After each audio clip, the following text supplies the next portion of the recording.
2000 CTET study centre में जो CTET दिसंबर जनवरी में जो एग्जाम होने वाला है उसके लिए जो टेस्ट सीरीज चल रहा है, उस टेस्ट सीरीज का आज तीसरा टेस्ट हम लेके और चाइल्ड डेवलपमेंट एंड पेडागोजी का डिस्कशन करने आपके सामने आए हैं। आशा करते हैं क्लास के सभी स्टूडेंट अच्छा प्रदर्शन किए होंगे, क्योंकि सब चीज पढ़ाया जा चुका है, कॉन्सेप्ट क्लियर है। पढ़ाने का देखिए कई तरीका होता है, तो लेक्चर मेथड से कराया गया होगा, लेकिन अभी जो कर रहे हैं इस तरह से क्वेश्चनायर मेथड है कि प्रश्न के माध्यम से प्रश्न पूछा जा रहा है, प्रश्न बना रहे हैं, गलतियां कर रहे हैं, फिर सुधार हो रहा है। तो यह भी लर्निंग है, यह भी आपके तैयारी का एक पार्ट ही है। तो यह क्वेश्चन जो है सुमित ओझा स्टडी सेंटर द्वारा बनाया गया है। और एक चीज ध्यान रखेंगे, हम लोग जो भी यहाँ कर रहे हैं यह अधिगम के लिए आकलन हो रहा है, ना कि अधिगम का आकलन। अधिगम के लिए आकलन जो है वो ड्यूरिंग सेशन होता है, यानी कि सत्र में ही उसको जांच लेके जो कमियां हैं उसको दूर करते हुए लक्ष्य को प्राप्त कर लेना। तो अभी फाइनल एग्जाम तो 16 दिसंबर से शुरू होगा ना, ऑनलाइन मोड में अलग अलग लोगों का अलग अलग डेट पे होगा। तो उससे पहले यह हम एग्जाम ले रहे हैं, जिसके माध्यम से आप लोग गलती करेंगे, फिर अगले लेक्चर में हम उसके सुधार के तरीका बताएंगे, फिर अगले टेस्ट में आप उसको ठीक करके फिर से टेस्ट देंगे और धीरे धीरे 10वें टेस्ट तक लक्ष्य को प्राप्त कर लेंगे। यानी सीडीपी में मेरे स्टूडेंट 30 में 30 नंबर लाते हैं, अधिकतम स्टूडेंट 30 में 30, 30 में 29, 30 में 28, 30 में 27, यही रहता है। सीडीपी की बात कर रहे हैं, बाकी पेपर में भी अच्छा प्रदर्शन करते हैं, जाहिर सी बात है। तो आप भी करेंगे और यह टेस्ट सीरीज जो है बिल्कुल आपके सफलता में मील का पत्थर साबित होगा। तो इसमें हम आज अपने संस्थान द्वारा तैयार किया हुआ खुद का लिखा हुआ क्वेश्चन लेके आए हैं। तो अधिगम के लिए आकलन इसलिए बताएं कि जैसे कुछ चैप्टर, जैसे इंटेलिजेंस चैप्टर है, तो इंटेलिजेंस चैप्टर में कुछ खास कॉन्सेप्ट क्लियर होना होता है। तो उस खास कॉन्सेप्ट क्लियर करने के लिए लगातार 4-5 क्वेश्चन क्रमवार हमने दिया है। तो कोई जरूरी नहीं कि परीक्षा में एक चैप्टर से 5 लगातार है, नहीं आएगा, उसमें जो उसका रेशियो उसी हिसाब से आएगा। लेकिन हम तैयारी के नियत से चूंकि इसको बनाए हैं, तो हम लगातार कुछ दिए हैं कि वहाँ पे जो भी डाउट है आपके वो समाप्त हो जाए और आपका एक कॉन्सेप्ट क्लियर हो जाए और आगे से इसमें से कोई भी क्वेश्चन किसी भी सेट में रहे या एग्जाम में रहे तो आप उसको बना सके। तो इसको ध्यान में रखिएगा, मेरा टेस्ट अधिगम के लिए आकलन है, ना कि अधिगम का आकलन। अधिगम का आकलन का मतलब क्या हुआ कि वर्ष के लास्ट में एक बार हुआ और आपको कितना अंक प्राप्त किए, अंक बैठा के छोड़ दिया गया, तो उससे कोई फायदा नहीं होता है, आपको सुधार का उसमें मौका नहीं मिलता है। लेकिन इसमें सुधार का मौका मिलता है, तो उसी के नियत से हम बनाए हैं। तो सबसे पहला क्वेश्चन है, पहले देखिए क्वेश्चन पढ़ देंगे, ऑप्शन पढ़ देंगे, आप उत्तर दे दीजिएगा, फिर हम डिस्कशन करेंगे। इस तरह से होगा आज। तो सबसे पहले ये टेस्ट नंबर कौन सा है, यहाँ पे हम सीटेट टेस्ट सीरीज वाले लिख देते हैं, फिर उसके बाद जो है हम टेस्ट का नंबर लिखेंगे। ठीक है,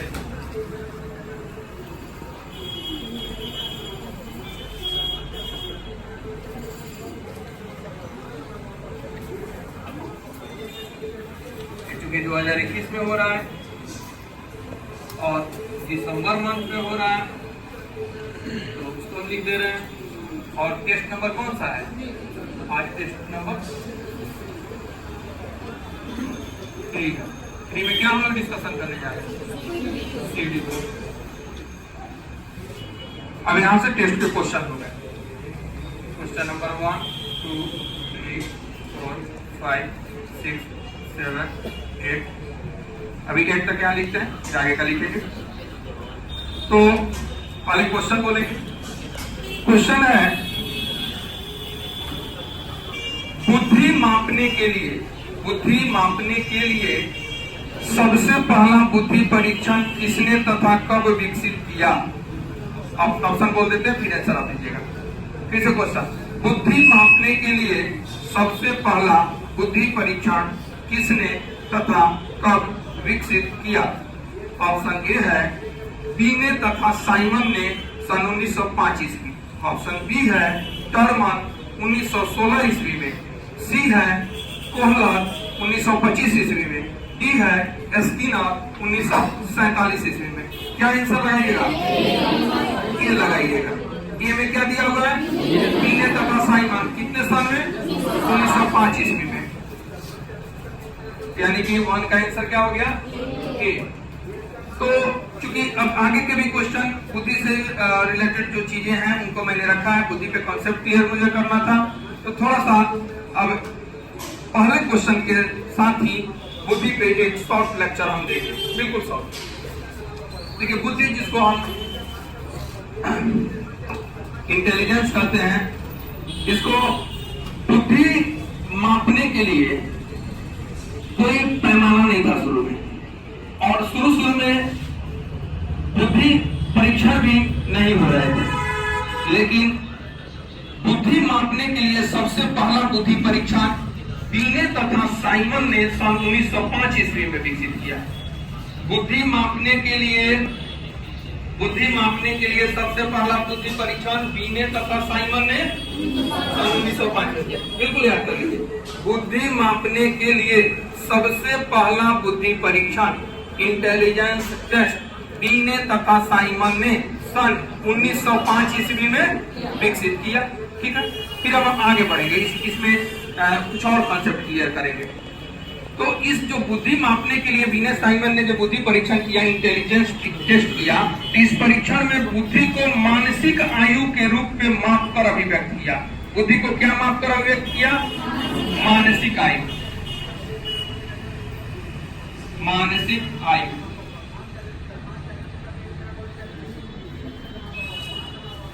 मेंटल एज, इसको आगे हमें भी कर सकते हैं। तो सबसे पहला बुद्धि परीक्षण बीने साइमन 1905 ईस्वी में कर रहे हैं, और उस समय जो बुद्धि मापने के लिए जो उन्होंने यूनिट बनाया, जैसे हम लोग दूरी मापने के लिए किलोमीटर कर लेते हैं, वजन मापने के लिए वेट कर लेते हैं, उसी तरह बुद्धि का कोई मापक था नहीं। तो पहला बुद्धि परीक्षण बीने साइमन 1905 में करते हैं, और बुद्धि मापने के लिए उन्होंने मानसिक आयु का इस्तेमाल किया। ये हम आगे बताएंगे कि मानसिक आयु वास्तविक आयु है क्या। वैसे जो हमारा डेट ऑफ बर्थ होता है, एक्चुअल आयु है, वही क्रोनोलॉजिकल एज, जिसको तैथिक आयु भी बोलते हैं, वही हमारा वास्तविक आयु होता है। और मानसिक आयु निकालने के कई तरीके हैं, आगे हम आपको बताएंगे। तो फिलहाल उन्होंने मानसिक आयु को ही बुद्धि का मात्रक बता दिया। कब की बात है? सन 1905 ईस्वी में बीने साइमन पहला इंटेलिजेंस टेस्ट कर रहे हैं, और इस परीक्षण में बुद्धि के मानसिक आयु के रूप में माप कर अभिव्यक्त कर, अभी इतना दिमाग में रखिएगा। परंतु इससे मनोवैज्ञानिकों को अधिक संतुष्टि नहीं मिली। क्यों संतुष्टि नहीं मिली? क्योंकि उन्होंने मानसिक आयु बता दिया था यूनिट, तो इससे बाकी मनोवैज्ञानिक जो है वे उनको संतुष्टि नहीं मिली।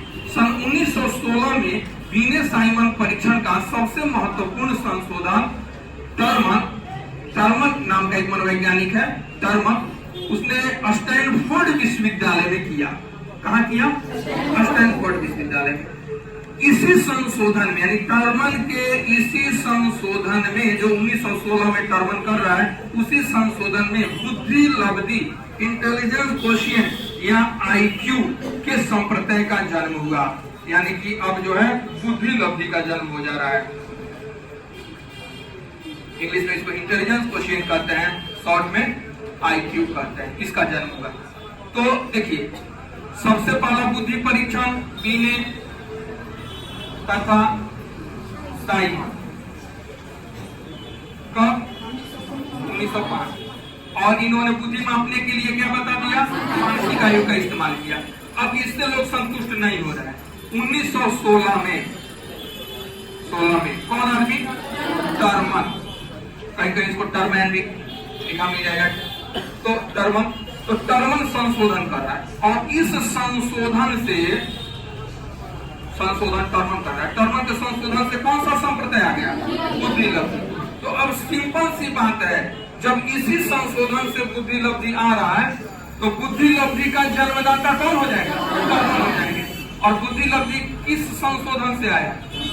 16 के संशोधन से। यह भी आगे का क्वेश्चन आने वाला है, बिल्कुल दिमाग में रखिएगा। लेकिन फिर आपको बताया जाएगा कि अब देखिए, चूंकि बुद्धि लब्धि के बारे में टर्मन ने संशोधन किया और आईक्यू कॉन्सेप्ट ला दिया, और तब से मानसिक आयु के जगह पे बुद्धि को मापने के लिए आईक्यू का इस्तेमाल, यानी एमए के जगह पे आईक्यू का इस्तेमाल होने लगा। हालांकि बुद्धि के बारे में जर्मनी के एक आदमी है विलियम स्टर्न ने सन 1912 में ही सुझाव दे रखा था।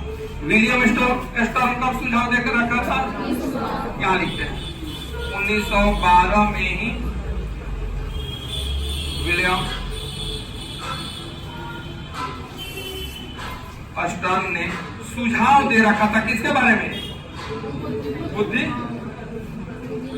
लब्धि के बारे में। तो ये सुझाव दिए थे, सूत्र रूप में बुद्धि लब्धि को लाए नहीं थे। तो सुझाव दाता यदि कोई क्वेश्चन आता है तो या टर्मन से पहले किसने बुद्धि लब्धि के बारे में सुझाव दे रखा था या प्रथम बार कह रखा था, तो हम लोग किसको लगाएंगे? विलियम स्टर्न सन 1912 में। लेकिन मुख्य रूप से इन्होंने सुझाव ही दे रखा था, काम टर्मन किया। जो बीनेस साइमन का पहला बुद्धि परीक्षण था उसमें संशोधन करते हुए बुद्धि लब्धि को लाया कौन? टर्मन। तो जन्मदाता कौन हो जाएगा? टर्मन।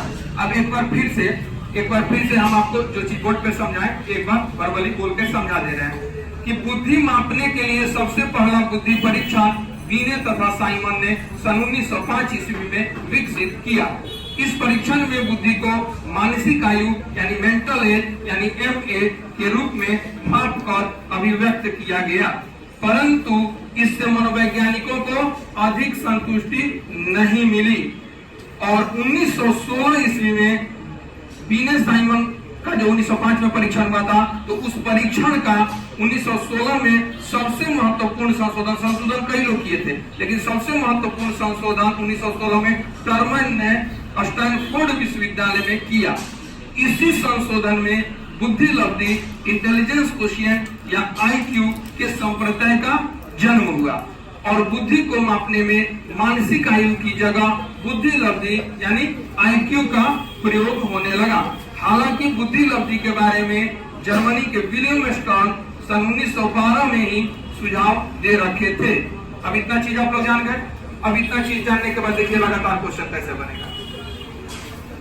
पहला क्वेश्चन हम लोग बना चुके हैं, पहला क्वेश्चन फिर से पढ़ दे रहे हैं। बुद्धि मापने के लिए सबसे पहला बुद्धि परीक्षण किसने तथा कब किया?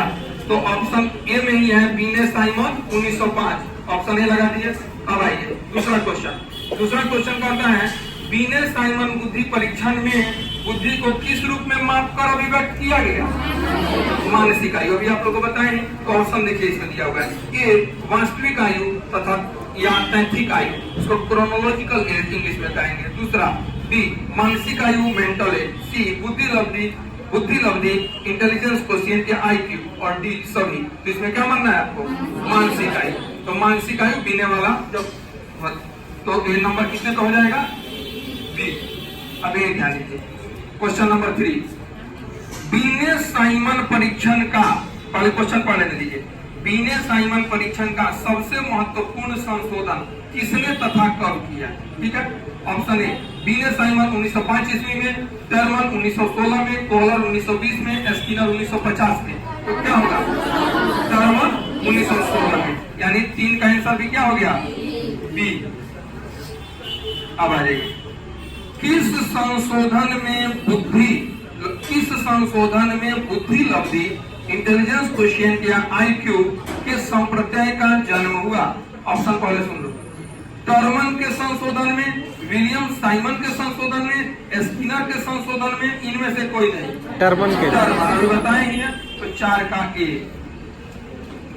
बुद्धि लब्धि का जन्मदाता किसे माना जाता है? सीधे जन्मदाता पूछ दिया। तो देख रहे हैं किससे निकल रहा है? टर्मन। तो टर्मन कितने नंबर पर दिया है?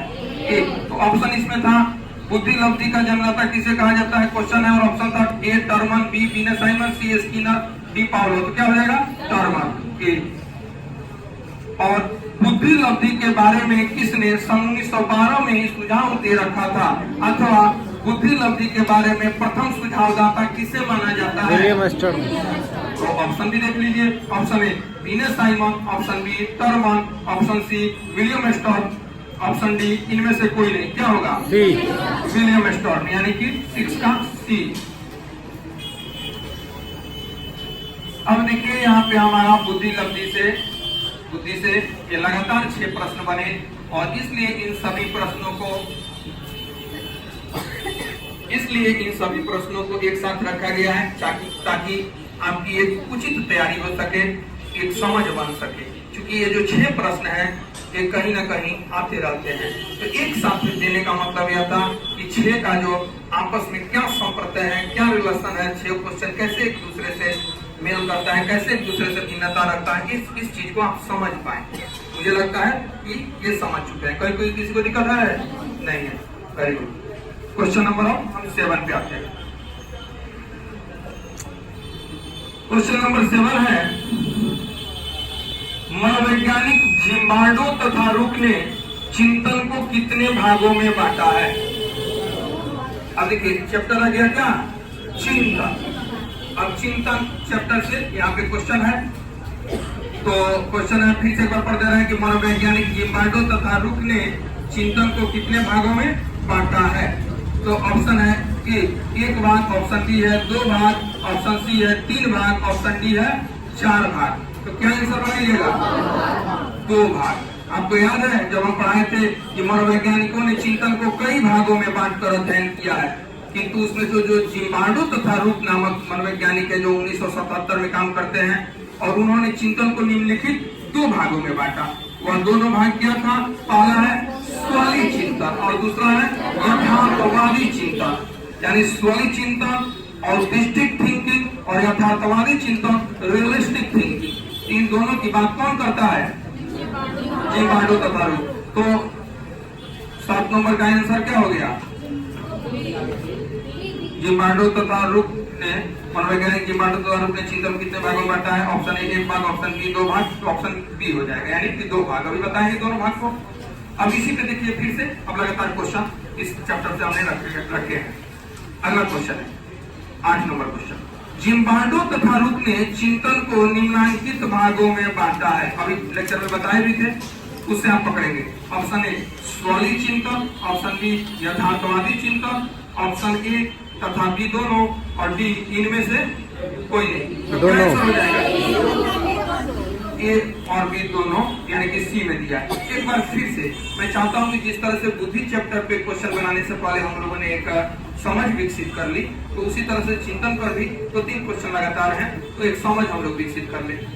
यहाँ पे क्वेश्चन में सेट हुआ है कि मनोवैज्ञानिक जिम्बार्डो तथा रुक ने कितने, तो जिम्बार्डो तथा रुक ने का बात आ गया, तो चिंतन को हम यहीं से शुरू करेंगे। एक बार फिर से शॉर्ट लेक्चर मेरा सुनेंगे कि ये जो जिम्बार्डो तथा रुक है, इन्होंने चिंतन को 2 भाग में बांटा है, एक स्वली चिंतन, दूसरा यथार्थवादी चिंतन।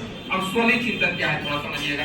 स्वली चिंतन वैसे चिंतन को कहा जाता है जिसमें व्यक्ति अपने काल्पनिक विचारों एवं इच्छाओं की अभिव्यक्ति करता है, जैसे स्वप्न चित्र, अभिलाषा कल्पित चिंतन आदि सभी स्वली चिंतन के उदाहरण है। यदि कोई छात्र यह कल्पना करता है कि पढ़ाई खत्म करने के बाद वह एक बड़ा ऑफिसर बनेगा, उसके पास एक सुंदर बंगला होगा और उसके सुंदर बंगले में एक चमचमाती कार होगी और उस चमचमाती कार में उसकी सुंदर बीवी बैठ के सैर करेगी। कर कुछ नहीं रहा है, चिंतन कर रहा है। फिर से समझिए स्वली चिंतन के उदाहरण।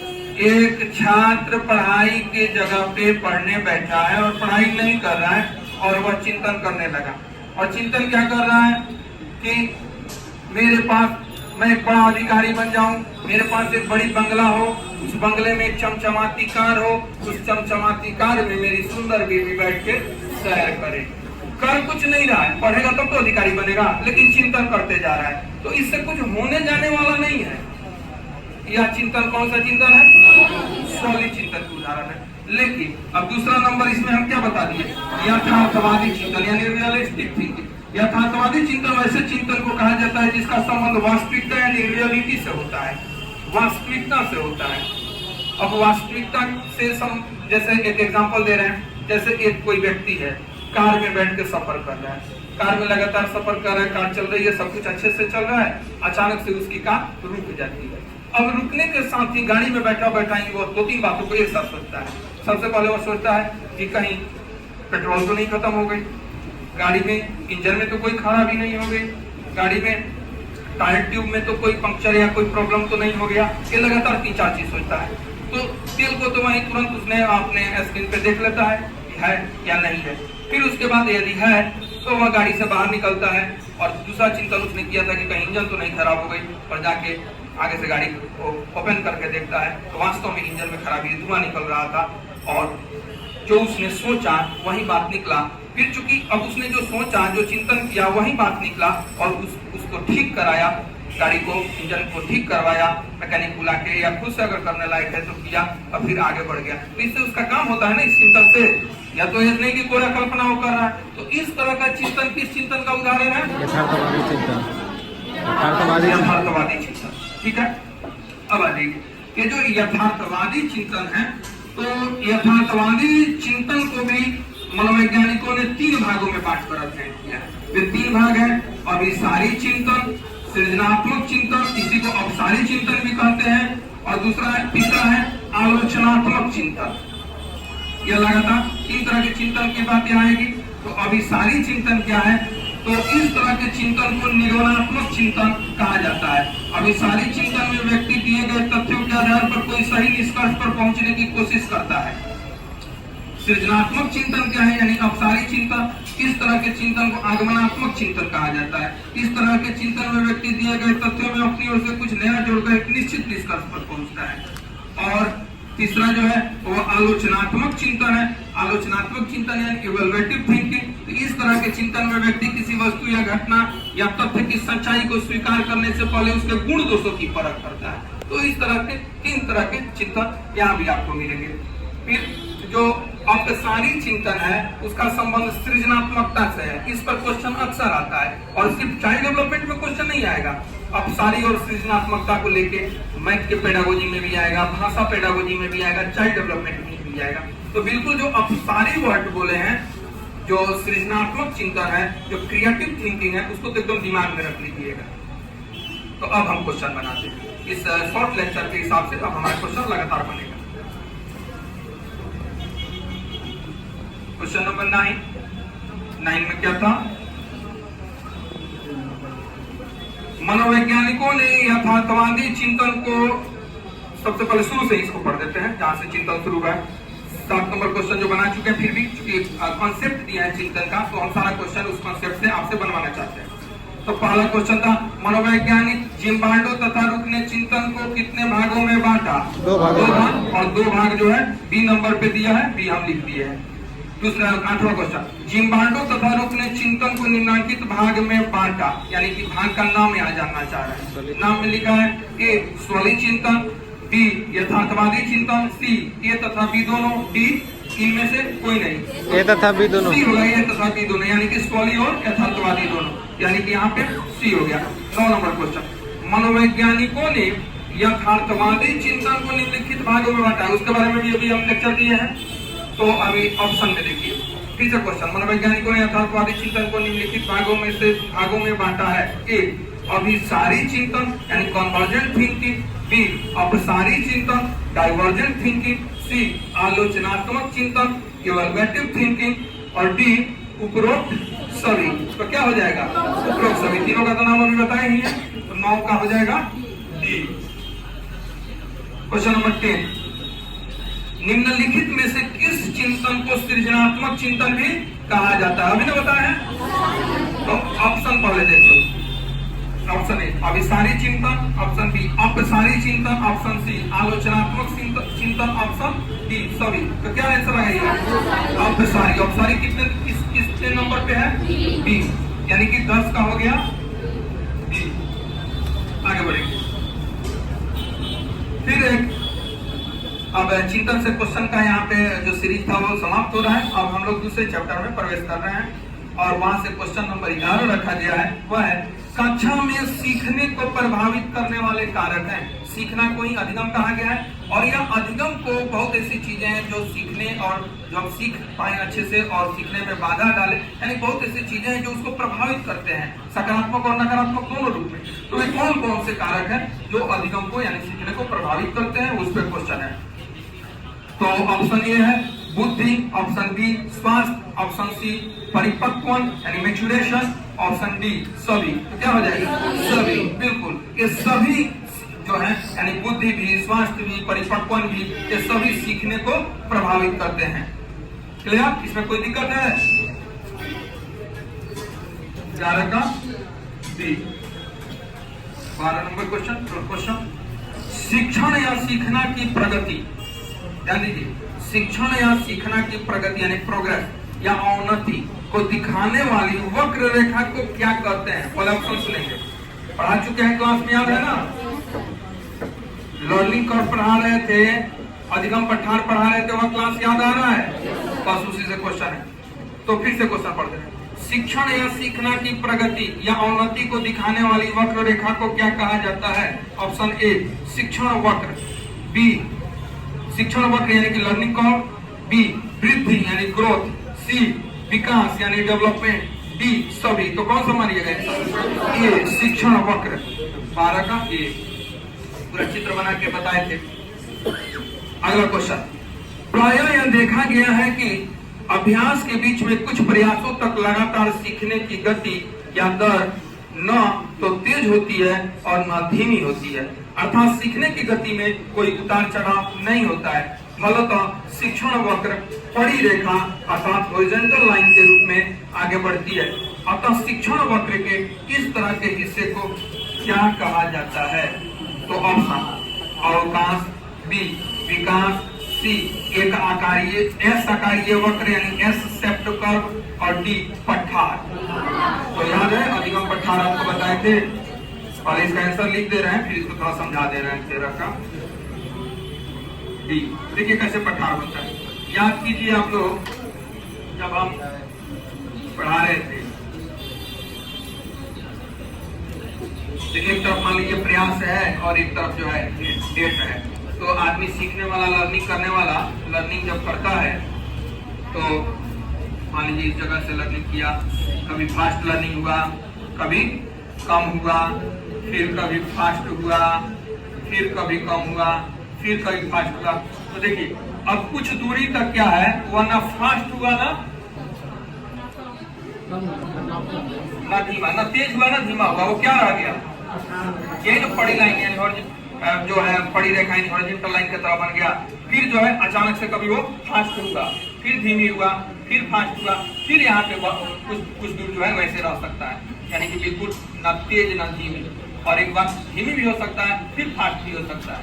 तो ये देखिए यह जो लाइन है, ये जो हम सीखने का जो हमारा दिन है, लगातार प्रयास कर रहे हैं सीखने का जो है वो जो है परिजा प्रयास। तो देख रहे हैं इसमें कभी कभी तेजी में सीख रहा है आदमी, कभी सीखने का गति धीमे हो रहा है, कभी तेजी हो रहा है, कभी धीमे हो रहा है, कभी तेजी हो रहा है। लेकिन इतना दूर क्या बन गया है? कुछ नहीं, ना तेजी हुआ है ना धीमे, फिर इसमें तेजी हुआ है, धीमे हुआ है, फिर तेजी हुआ है, फिर इतना दूर क्या बन गया है? कुछ नहीं। तो जहां जहां ऐसे हो जाए, यानी क्वेश्चन यही ना बोला जा रहा है, प्रायः यह देखा गया है कि अभ्यास के बीच में कुछ प्रयासों तक लगातार सीखने की गति या दर न तो तेज होती है और न धीमी होती है, अर्थात सीखने की गति में कोई उतार चढ़ाव नहीं होता है। फलतः शिक्षण वक्र बड़ी रेखा यानी हॉरिजॉन्टल लाइन यही है, हॉरिजॉन्टल लाइन के रूप में आगे बढ़ती है। तो अतः इस शिक्षण वक्र के इस हिस्से को यानी बिल्कुल जहाँ पे रुक गई है क्या कहते हैं? तो यही अधिगम पठार है, ये अधिगम पठार क्या बन रहा है, क्योंकि ना यहाँ पे तेज हो रहा है ना धीमे हो रहा है, उतने दूरी तक क्या हो गया, उतने दिनों तक लर्निंग रुक गई है। अब ये भी बताए थे कि ये कब कब रुकती है। जैसे मान लीजिए आप किसी शिक्षण विधि से किसी मेथड से सीख रहे हैं और सीखने के दौरान ही कोई नई शिक्षण विधि लगा ली, तो अब नई शिक्षण विधि से जब तक आपको फायदा नहीं हो रहा है, पुरानी शिक्षण विधि को आप चेंज भी कर दिए, तो कुछ दिनों तक क्या हो जाएगा, रुक जाएगा। या और भी बहुत सारे कारण हैं जो हम क्लास में बता चुके हैं, इसका संगलता हम नहीं बोल सकते हैं, लेकिन यहाँ तो क्लियर हो गया कि अधिगम पठार क्या है। क्वेश्चन एक रहता है, यह क्वेश्चन भाषा में भी रहेगा, गणित के पेडागोजी में भी रहेगा, ऑल पेडागोजी में मान के चलिए रहेगा, और चाइल्ड डेवलपमेंट में भी रह सकता है। क्या क्लियर है? बेटा तो इसको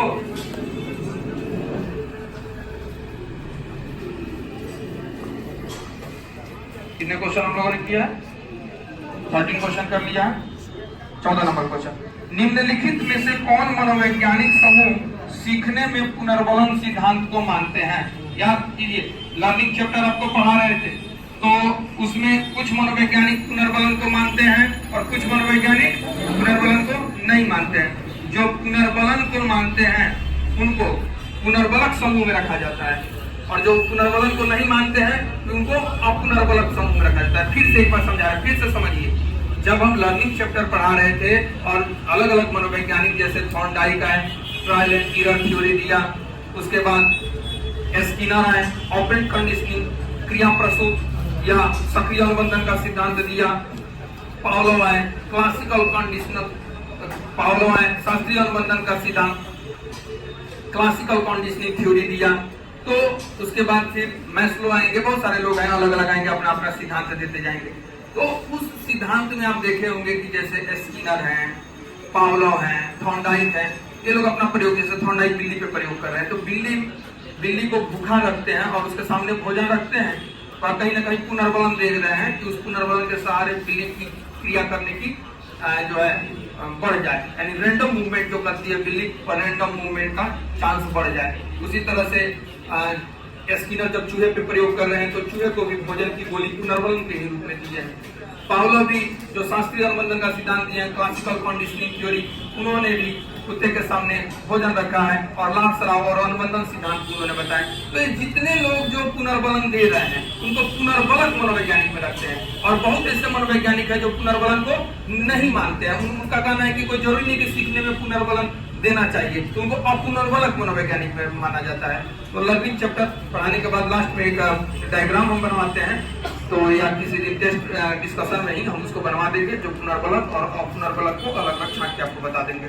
फिलहाल आप इतना जानिए कि ऑप्शन ए दिया हुआ है थॉर्नडाइक, स्किनर, पावलोव, बी है वाटसन, गथरी, एस, सी है कुसुबेल, ब्रूनर, बेंडूरा, डी है इनमें से कोई नहीं। तो पुनर्बलन में कौन होगा?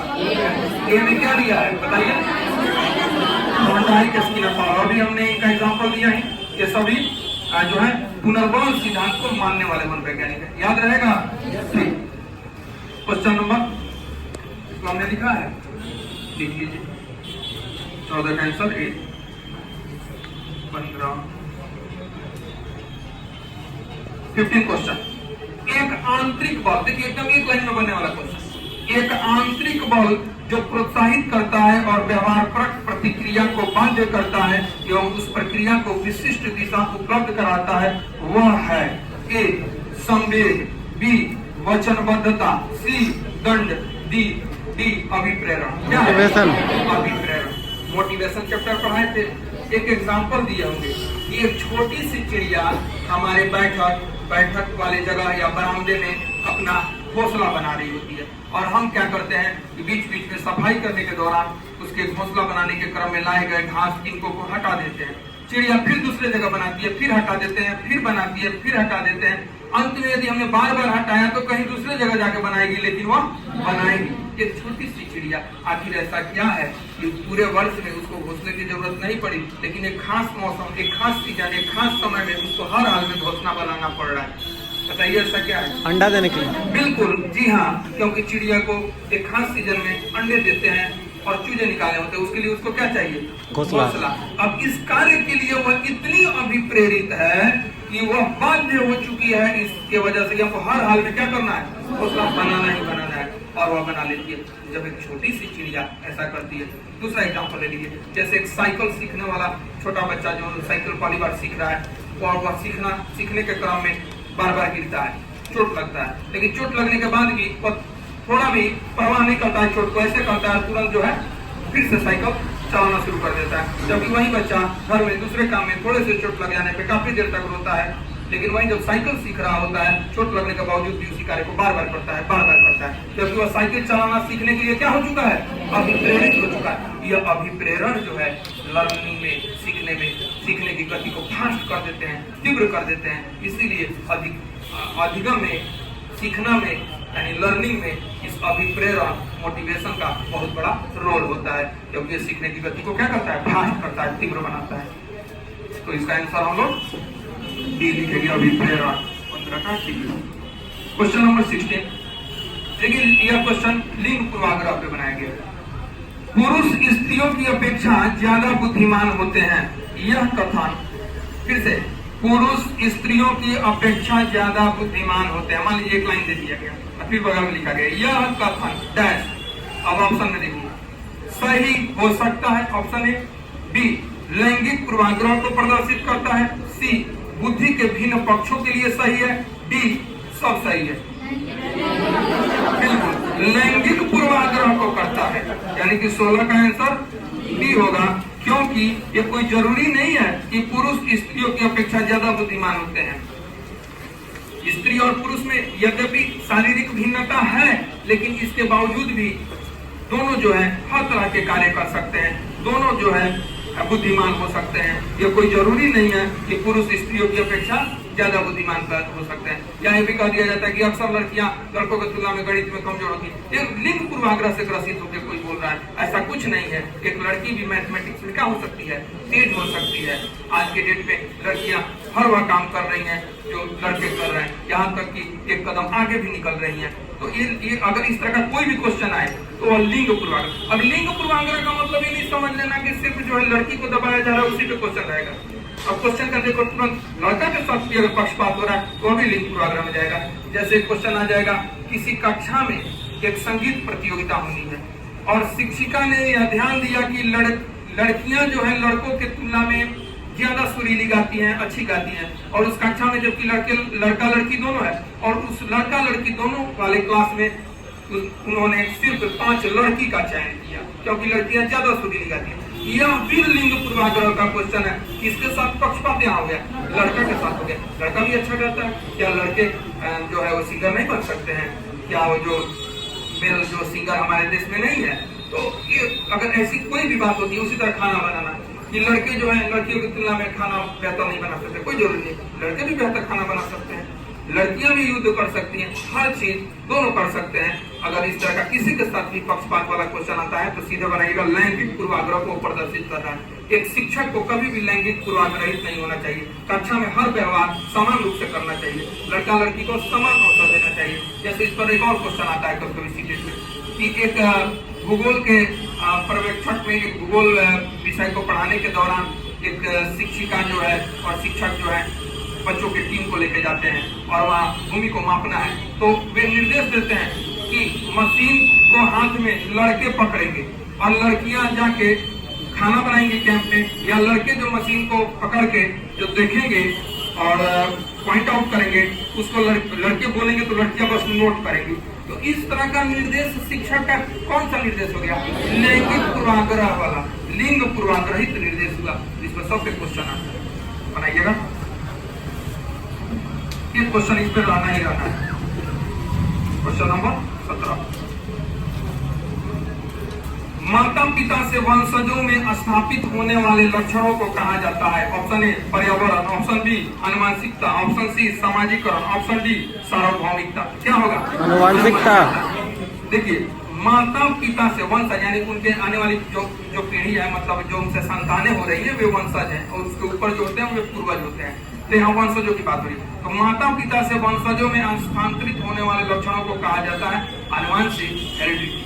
या इसके पहले के टेस्ट में बताए हैं कि एक बच्चे में किसका असर, तो जब असर पूछेगा तो दोनों का असर बनाना है, आनुवंशिक और वातावरण दोनों का। लेकिन यहाँ पे सिर्फ पूछ रहा है कि माता पिता से वंशजों में स्थानांतरित होने वाले लक्षण। तो माता पिता से आनुवंशिक लक्षण बच्चे लेते हैं, तो यहाँ पे आंसर क्या हो जाएगा?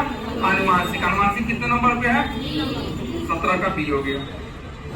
आनुवंशिक और भी क्वेश्चन आता है, जैसे कि मान लीजिए हमारे आंखों का रंग, जैसे कोई नीले आंख वाला होता है, कोई भूरे आंख वाला होता है, शरीर की बनावट या किससे है, तो यहाँ पे बालों का रंग या बाल का बड़ा छोटा होना, तो ये सब हेरिडिटी से रिलेटेड चीजें हैं। तो इसको जहाँ पे आनुवंशिक पूछ रहा है हम आनुवंशिक ही मारेंगे, और जहाँ पे पूछेगा कि बच्चे में किसका असर है वहां पे हम दोनों को लगाएंगे। इसी को ध्यान में रखिएगा कि कुछ प्रश्न क्या रहा है।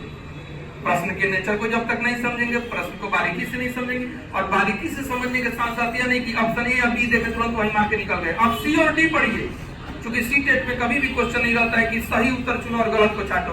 हमेशा निर्देश यह रहता है कि उपयुक्त उत्तर चुनो। आपको सी भी सही लगेगा, डी भी सही लगेगा, तो उसमें उपयुक्त जो है ज्यादा सही कौन है उसको चुनना होता है, यानी टोटल ऑप्शन को पढ़िए। और हिंदी मीडियम का यदि स्टूडेंट है तो इंग्लिश में भी क्वेश्चन को बगल में लिखा रहता है, आप उसको भी देखिए, तब जाके आपका गलती कभी नहीं होगा। अगला क्वेश्चन 19 नंबर, 17 हुआ है, 18 17 क्वेश्चन हुआ है आनुवंशिक, 18 अभी बनाना है, 18। देखिए, राम हर पाठ को बहुत जल्दी सीख लेता है, जबकि उसी का जुड़वा भाई उसे सीखने में ज्यादा समय लेता है। यह बात विकास के ... सिद्धांत को दर्शाता है। ऑप्शन व्यक्तिक भिन्नता, बी अंतः संबंध, सी निरंतरता, डी दिशा का सिद्धांत। तो क्या हो जाएगा? व्यक्तित्व भिन्नता। देखिए व्यक्तित्व भिन्नता में हम बोले होंगे कि हर व्यक्ति दूसरे व्यक्ति से भिन्न होता है और यही भिन्नता उसकी विकास की प्रक्रिया को निर्धारित करती है। हम अलग अलग लोग हैं, अलग अलग हम हैं, हम इंडिविजुअल रूप से हम अलग अलग हैं, भिन्न हैं, लिंग के आधार पर, बुद्धि के आधार पर, स्वास्थ्य के आधार पर, बहुत सारी चीजें हैं जिसके आधार पर हम अलग अलग लोग हैं, भिन्न हैं। तो यह माता पिता से जुड़वा जो बच्चे हैं, अनुवांशिकता के आधार पर, वातावरण के आधार पर, सब आधार पर हम लोग भिन्न हैं। तो एक ही माता पिता से अगर जुड़वा बच्चे हैं फिर भी वे भिन्न हैं। जुड़वा बच्चे पढ़ा चुके हैं हेरिडिटी एंड एनवायरनमेंट चैप्टर में कि जब बच्चे जन्म लेते हैं एक ही माता पिता से जन्मे बच्चे भी आपस में भिन्न होते हैं, क्योंकि जिनका वितरण दो बच्चों पे अलग अलग तरह से भी हो सकता है और वह भिन्नता का कारण बनेगा। फिर हेरिडिटी के बाद इन्वायरमेंट तो है ही, अगर एक इन्वायरमेंट में है, एक साथ रहते हैं तब भी कुछ भिन्नता आएगी, क्योंकि दोनों की सोचने समझने, दोनों की बुद्धि, दोनों की कार्य क्षमता, कार्य कुशलता अलग अलग है और अलग अलग अगर इन्वायरमेंट में रखते हैं तब तो अलग होगा ही होगा। तो यहाँ पे व्यक्तित्व भिन्नता को दर्शाता है। क्लियर है? दिमाग में रखिएगा, हर व्यक्ति एक दूसरे व्यक्ति से भिन्न होता है और यही भिन्नता उसकी विकास की प्रक्रिया को निर्धारित करती है। तो इससे क्वेश्चन बनेगा। क्वेश्चन नंबर 19,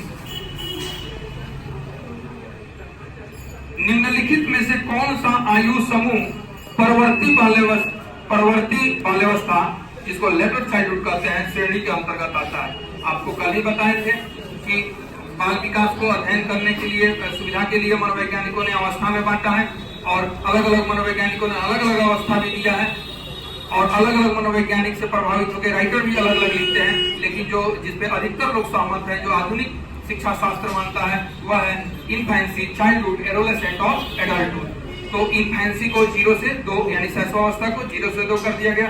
बाल्यावस्था का बड़ा पीरियड है उसको 2 भाग में बांट लिया गया, पूर्व या प्रारंभिक बाल्यावस्था अर्ली और प्री चाइल्डहुड 2 से 6 और दूसरा जो है उत्तर बाल्यावस्था, उसी को परवर्ती भी बोलते हैं, लेटर चाइल्डहुड 6 से 12। तो 6 से 11 भी हो सकता है, एकदम एग्जैक्ट नहीं होता है, कोई कैलेंडर का तारीख नहीं 12:01 पे जाके बदल गया। इसमें लड़के और लड़की लिंग के आधार पर भी अवस्था 1 वर्ष ऊपर नीचे होते हैं, क्योंकि लड़कियों की मेच्योरिटी, लड़कों की मेच्योरिटी थोड़ी पहले मानी जाती है, तो 1 आध वर्ष ऊपर नीचे होगा। 12 की जगह 11 भी रहता तब ये मेन सब उसी को बनाते। लेकिन इसमें ऑप्शन में क्या दिया है? ऑप्शन ए 11 से 18 वर्ष, ऑप्शन बी 18 से 24 वर्ष, ऑप्शन सी 6 वर्ष से जन्म से 6 वर्ष, ऑप्शन डी 6 वर्ष से 12 वर्ष। तो लेटर चाइल्डहुड का क्या निकला? 6 से 12 वर्ष। और कितने नंबर पे दिया है? डी आंसर हो गया। बाकी भी क्वेश्चन का नंबर लिख ले रहे हैं।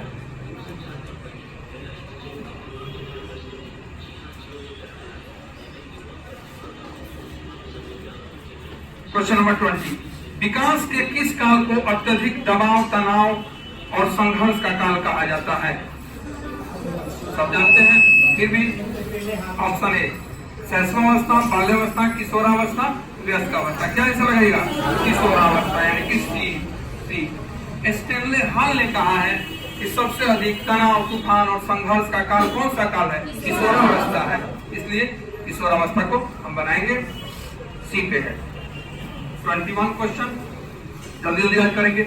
एक कक्षा में व्यक्तिक विभिन्नताओं के क्षेत्र हो सकते हैं। एक कक्षा में व्यक्तिक विभिन्नताओं यानी इंडिविजुअल डिफरेंस के क्षेत्र हो सकते हैं। ऑप्शन ए रुचियों, सीखने, चरित्र, ये सभी सभी बताया ना कि हम जो है एक दूसरे से भिन्न है। भिन्नता के कई आधार हो सकते हैं, जैसे लिंग के आधार पे हम भिन्न हो सकते हैं, आनुवंशिकता के आधार पे भिन्न हो सकते हैं, पर्यावरण के आधार पे भिन्न हो सकते हैं, बुद्धि के आधार पे भिन्न हो सकते हैं, स्वास्थ्य के आधार पर भिन्न हो सकते हैं, रुचि, इंटरेस्ट के आधार पे, हम सभी की रुचि एक जैसी है नहीं है, इसके आधार पर भिन्न हो सकते हैं। सीखने, सबकी अलग अलग सीखने का टेक्निक है, सीखने के मुद्दे पर भी हम भिन्न हो सकते हैं। चरित्र, जो हमारे जो शील गुण है माता पिता से जो हमको कैरेक्टर मिले हुए हैं, उस पर हम अलग हैं। तो ये सभी क्या हो जाएगा? ये सभी। आंसर क्या हो जाएगा? बी। इसका डी। 22 नंबर। एक 10 वर्ष की बच्ची अक्सर घर में ज्यादा बात नहीं करती, यानी घर में नहीं ज्यादा बोलती है, लेकिन विद्यालय में वह काफी बातें करती है। यह दर्शाता है कि, समझने वाला चीज है। ऑप्शन ए, विद्यालय हर समय बच्चों को खूब बात करने का अवसर देता है। बी, बच्ची को अपना घर बिल्कुल पसंद नहीं है, उसके विचारों को विद्यालय में मान्यता मिलती है। D C. एक बार फिर से ऑप्शन पढ़ दे रहे हैं। ऑप्शन ए है विद्यालय हर समय बच्चों को खूब बात करने का अवसर देता है। बी बच्ची को अपना घर बिल्कुल पसंद नहीं है। ऑप्शन सी उसके विचारों को विद्यालय में मान्यता मिलती है। डी उपरोक्त में से कोई नहीं। क्या होगा? सी बिल्कुल सही। इसका आंसर सी होगा, यानी कि उसके विचारों को विद्यालय में मान्यता मिलती है तब वो बोलती है। घर में हो सकता है कि उसको मान्यता नहीं दिया जाता हो, कुछ भी बोलने के लिए आती हो तो बोल दिया जाता हो चुप रहो तुम बच्ची हो, तुम नहीं जानती हो। एक मनोवैज्ञानिक ब्लेयर आर्मस्ट्रांग, उन्होंने कहा है कि एक जो बच्चे, चूंकि 10 वर्ष की ये बच्ची है, आगे चल के 12 वर्ष की होगी, 12 से 18 में किशोरावस्था में जाएगी, तो खास तौर पे किशोरावस्था के लिए उन्होंने कहा है कि एक किशोर को घर में जितना ज्यादा व्यस्क जैसा बर्ताव किया जाएगा उतना ही जल्दी वो व्यस्क बनेगा। यानी कि जो किशोर है तो उसको किशोर की मान्यता दीजिए, अगर बाल्यावस्था का बच्चा है तो उसको बाल्यावस्था के जो सोचने समझने की शक्ति है उस आधार पे मान्यता दीजिए, तब जाके प्रॉपर उनका डेवलपमेंट होगा। उनका हर समय नहीं कर सकते तुम बच्चा हो तुम चुप रहो तुम नहीं जानते हो, इस तरह से बिल्कुल नहीं करना है। तो ये चीज इसका उल्टा घर में होता होगा, उसके विचार को मान्यता नहीं दिया जाता होगा, इसलिए वो चुपचाप रहती होगी, या घर में कोई और भी चीजें होंगी, घर का माहौल खराब होगा, माता पिता आपस में झगड़ा करते होंगे या अन्य चीज होंगे जिसके वजह से बच्ची जो है घर में चुपचाप रहती होगी। लेकिन विद्यालय में एक स्वस्थ वातावरण है, उसके विचारों को मान्यता दिया जा रहा है, इसीलिए वह विद्यालय में खूब बात करती है। तो ये आंसर हो जाएगा सी, उसके विचारों को विद्यालय में मान्यता मिलती है। Option number question number 23। एक शिक्षक विद्यार्थियों में सामाजिक मूल्यों को विकसित कर सकता है। फिर से, एक शिक्षक विद्यार्थियों में सामाजिक मूल्यों को विकसित कर सकता है। जो सोशल वैल्यूज हैं उनकी बात हो रही है। ए महान व्यक्तियों के बारे में बोलकर। बी अनुशासन की अनुभूति को विकसित कर। सी आदर्श रूप से बर्ताव कर। डी उन्हें अच्छी कहानियां सुनाकर।